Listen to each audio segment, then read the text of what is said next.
आणि एवढं थैथयाट करण्याचं मला आतापर्यंत कारण कळलंच नाही.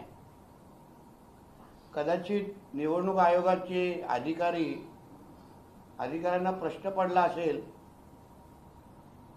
की नेमकं ह्यांच्या पर्समध्ये लिपस्टिक, लाली, मस्कारा काय भेटतोय का, आणि म्हणून काही तपासण्याचा कार्यक्रम सुरू असेल. कारण का बोलत असताना उभं राहिल्यावर बायला दिसणारा, त्याच्या पर्समध्ये आणि स्वतःला पुरुष म्हणणारा, मर्द म्हणणारा, पण हालचालीमध्ये बायला असणारा, त्याच्या पर्समध्ये काही पुरुषांच्या काही गोष्टी ठेवल्या आहेत का ते कदाचित चुकून तपासत असतील. मग एवढं थैथयाट करण्याचं कारणच नाही. ते काय बॅग उघडल्यानंतर तुमची लिपस्टिक मेकअपचं सामान घेऊन जाणार नव्हते. आणि मला एक प्रश्न पडतो, उद्धव ठाकरे ना काय अधिकार आहे त्या निवडणूक अधिकाऱ्यांची अपॉइंटमेंट लेटर मागण्याचा?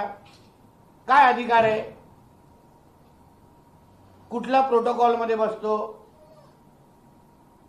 आचारसंहितेमध्ये निवडणूक आयोगाला सगळ्यांचं निवडणूक आयोगाने लावलेले नियम हे सगळ्यांना पाळायचे असतात. ते बॉस असतात. त्यांनी बॅग उघडलं तर बॅग उघडून दाखवायला लागते. कार्यालय उघडतं, कार्यालय उघडून द्यायला लागतं.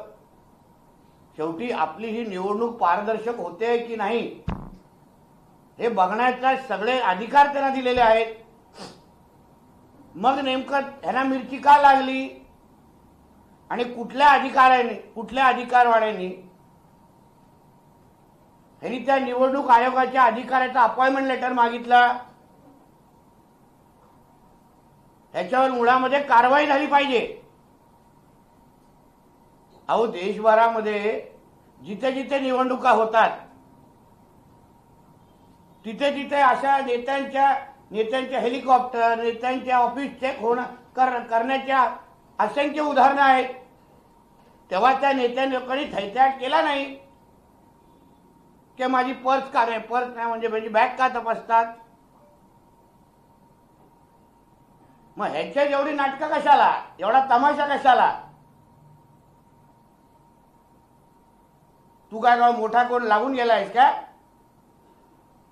जो नियम अन्य लोकप्रतिनिधींना लागतो, जो नियम अन्य नेत्यांना लागतो, तोच नियम ह्या उद्धव ठाकरेंना लागणार.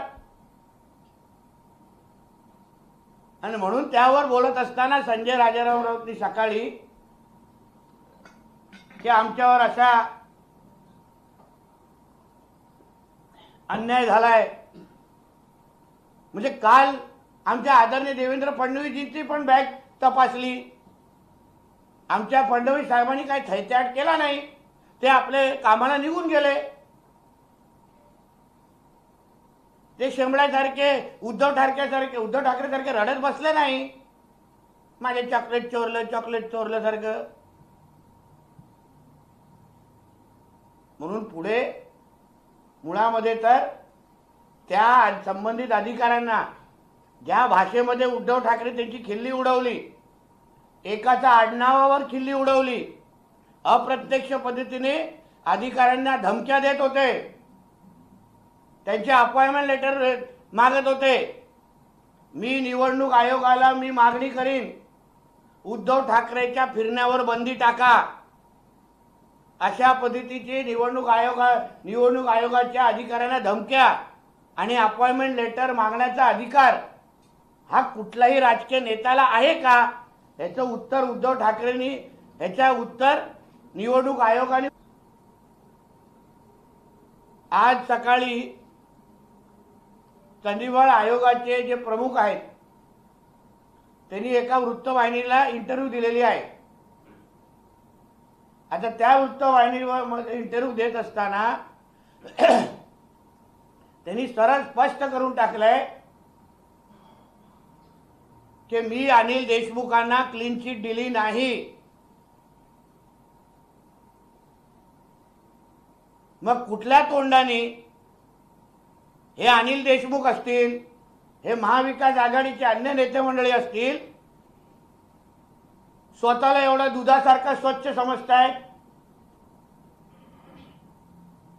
ज्या आयोगाचा प्रमुखच अगर असं बोलत असेल की मी अनिल देशमुखाला क्लीन चिट दिली नाही, याचा सरळ सरळ स्पष्ट शिक्कामोर्तब होऊन जातो की महाविकास आघाडीचं सरकार हे भ्रष्ट होतं, भ्रष्टाचाराने बरबटलेलं होतं. उद्धव ठाकरे आणि त्याचे सगळे मंत्रिमंडळ हे भ्रष्टाचारी होते. हा श्री 420 आहे. आणि अशा श्री 420ला मग तो अनिल देशमुख असेल, उद्धव ठाकरे असतील, त्यांची जागा जेलमध्ये आहे. ते कुठल्या तोंडाने महाराष्ट्राच्या जनतेकडून मतं मागतायत? म्हणजे उद्या आपले आमदार निवडून आणायचे आणि सरकारमध्ये बसून भ्रष्टाचार करायचा. म्हणून आज जे काही यांचा बुरखा फाडण्याचं काम त्या आयोगाच्या प्रमुखांनी केलंय, त्यावर उद्धव ठाकरेंनी आपला थोबाड उघडावं, संजय राजाराम राऊतने आपला थोबाड उघडावं आणि महाराष्ट्राच्या जनतेला स्पष्टीकरण द्यावं. बोला. राजकीय नेत्यांच्या बॅग चेक करणे हे नियमानुसार निवडणूक आयोगाचे स्पष्टीकरण. 5 नोव्हेंबरला देवेंद्र फडणवीस यांची सुद्धा बॅग चेकिंग झाली होती. वेळ आली तर अमित शाह आणि नड्डा यांचा हेलिकॉप्टरही चेक केलं जाईल. हो, बरोबर आहे, तो नियमच आहे. पण निवडणूक आयोगाच्या अधिकाऱ्यांनी असं कोणाची पर्स अशी चेक किंवा बॅग उद्धव ठाकरेची चेक करता कामा नव्हती. त्याच्यामध्ये लिपस्टिक, मेकअपचं सामान विमान असू शकतं ना. म्हणूनच त्याला एवढा थैथयाट केला. कारण का बाहेरून स्वतःला पुरुष म्हणणारा अगर चुकून त्याच्या पर्समध्ये लिपस्टिक, लाली आणि सगळं ठेवले हे सिद्ध झालं तर त्याला बाहेर लोक नावं ठेवणार, .डॉट म्हणणार. म्हणून उद्धव ठाकरेचा थैथयाट आहे. आमचे आदरणीय देवेंद्र फडणवीस असतील, साहेब असतील किंवा अन्य कुठल्याही प्रमुख नेत्यांना काही हरकत नाही, काही आक्षेप नाही. पण ज्याला काहीतरी लपवायचं आहे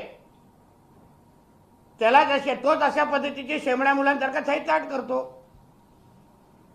कर्नाटक सरकारकडून महायुतीला जाहीर आमंत्रण देण्यात आलंय. राज्यात या योजनांच्या अंमलबजावणीची पाहणी करा, वर्तमानपत्रात जाहिरात देऊन आमंत्रण दिले. असं आहे, कर्नाटक सरकारने तिथे किती जिहादीकरण चालू ठेवलेलं आहे, किती दिवे लावले आहेत ना. ह्याच्यासाठी अशा पद्धतीची ॲड लावण्याची गरजच नाही. कर्नाटकमध्ये राहणारे आमचे तिकडचे जे स्थानिक लोक आहेत ते आम्हाला पुरावेनिश्चित सांगतायत की ह्यांच्या गॅरंट्या कशा फसव्या होत्या, ह्यांच्या गॅरंट्या सगळ्या कशा खोटारडेपणा होत्या, तिथे हिंदू समाजाला कसा कर्नाटकमध्ये त्रास दिला जातोय, तिथे कसं हिंदूंवर अत्याचार सुरू आहे. म्हणून ह्यासाठी आमंत्रण ॲडमधून देण्यापेक्षा तुम्ही तुमचा कारभार सुधारा, काँग्रेसला सांगेन तुमचा खोटारडापणा बंद करा आणि मग अशी ॲड छापण्याची हिंमत करा. कारण की हे ॲड छापण्याचे पण पैसे भ्रष्टाचारातूनच काँग्रेसकडे आले असतील असं मी मुळात त्यांना सांगतो. मुस्लिम समाजाच्या मतासाठी शिवसेना शिंदे गटाच्या विद्यमान आमदार आणि उमेदवार यामिनी जाधव यांचे अस्सलाम वालेकुम. याआधी मतदारसंघात मुस्लिम महिलांना बुरका वाटप केल्याने यामिनी जाधव चर्चेत आले. त्यांना उत्तर भायखळा आणि त्याच्या मतदारसंघाचा हिंदू समाज नक्की देईल. माझे उत्तर मागण्यापेक्षा त्यांच्या स्थानिक मतदारसंघामध्ये जो हिंदू समाज आहे, जो खुल्या डोळ्यांनी हे लांगूल चालन बघताय, तो निश्चित पद्धतीने त्यांना उत्तर देईल आणि ते 23 तारखेला त्यांना कळेल. मला त्या राजकारणामध्ये पडायची इच्छा नाही. पण ह्या अशा पद्धतीचं एका धर्माचं लांगूल चालन करणं हे कुठल्याही पक्षाच्या चौकटीत बसत नाही. मग ह्याचबरोबर हिंदूंसाठी पण काहीतरी वाटप करायला पाहिजे होतं. हिंदू संस्कृती हिंदू धर्माच्या अनुसार मग आम्हाला वाटलं असतं सगळ्यांचेच उमेदवार आहेत म्हणून ह्या गोष्टीला आमचं समर्थन नाही आणि ह्याचं उत्तर तिकडचा हिंदू समाज निश्चित पद्धतीने 23 तारखेला देईल. पहाटेच्या शपथविधीसाठी झालेल्या बैठकीत शरद पवारांसोबत गौतम अदानीही होते असं अजित पवारांनी गौप्यस्फोट केला. पण गौतम अदानीजी अजितदादांनी जे माहिती आहे ते त्या पद्धतीने सांगितलं असेल.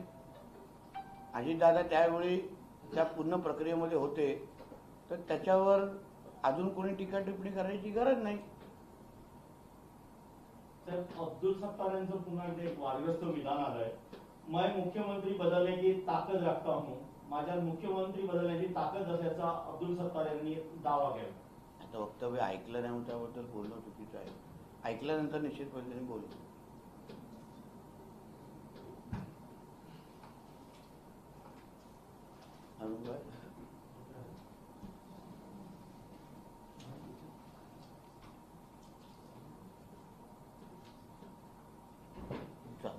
त्यांना बोलव एक त्यांची प्रेस करू.